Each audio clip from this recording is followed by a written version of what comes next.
네, 부산 지역 상황도 알아봅니다. 사회복지사가 확진자로 판정되는 바람에 병원 전체가 봉쇄됐던 한 요양병원에서 2차 감염 사례가 또 확인됐습니다. 취재 기자 연결합니다.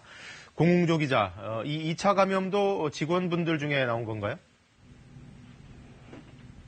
네, 그렇습니다. 대구 신천지 교회에 다녀온 사회복지사가 확진 판정을 받은 곳이 바로 아시아드 요양병원인데요. 확진자가 한 사람이 더 나왔습니다. 그 병원의 요양보호사로 집중치료실에서 일해온 것으로 확인됐습니다.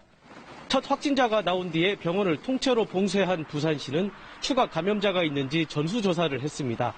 다행히 현재까지 검사한 297명 중에서 요양보호사 1명만 양성으로 확인이 됐는데요.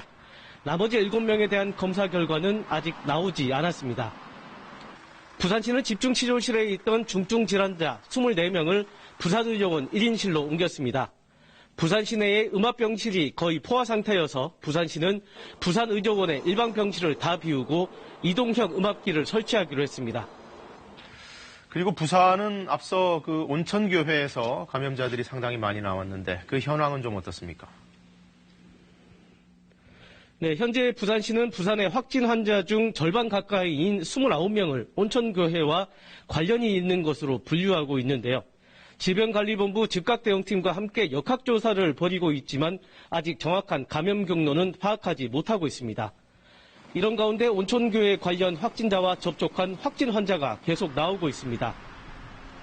부산의 한 식당에서 온천교회 확진자가 머문 시간에 식사를 한 병원 직원이 확진 판정을 받기도 했는데요. 부산시는 금융정보 등이 늦어져서 이 병원 직원의 경우 애초 확진자의 밀접 접촉자로 분류하지 않았습니다.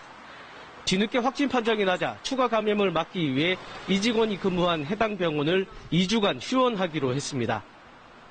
또 환자와 병원 직원 등 120여 명을 대상으로 코로나19 감염 여부를 조사하고 있습니다. 부산시는 온천교회와 관련해 확진 판정을 받은 고등학교 교사도 있어서 학교를 일시 폐쇄하고 확진자와 함께 교직원 워크숍에 참석한 교사 등 68명을 자가격리 조치했습니다. 지금까지 부산시청에서 KBS 뉴스 공조입니다.